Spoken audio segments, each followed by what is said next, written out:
سوال یہ کہ سر یہ جو حدیث نبوی میں یہ ایک بات عقیقے کے متعلق فرمائی گئی کہ بچے کا عقیقہ نہ ہونے کی صورت میں بچہ اللہ کے وہاں گروی ہوتا ہے.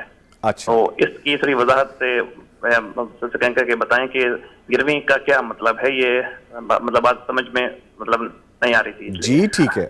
گروی رہتے بچے اگر گروی رہتے ہیں کا مطلب ہے کہ آپ نے کسی سے قرض لیا ہے اور اپنی کچھ چیز بطور گارنٹی اس کو دی ہے، اس کو گروی کہتے ہیں. ٹھیک ہے.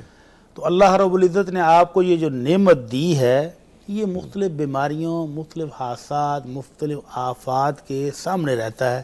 جی اور جب آپ عقیقہ کر کے اللہ کا شکر ادا کرتے ہیں تو یہ بچہ ان بیماریوں سے محفوظ ہو جاتا ہے، ٹھیک ہے. ان آفات سے محفوظ ہو جاتا ہے. دوسرا معنی علماء کرام نے یہ بیان کیا ہے کہ یہ بچہ اپنے والدین کی سفارش کرے گا، قیامت والے دن شفاعت کرے گا. جی اور عقیقہ نہ کرنے کی وجہ سے یہ بچہ اس حق سے محروم ہو جاتا ہے.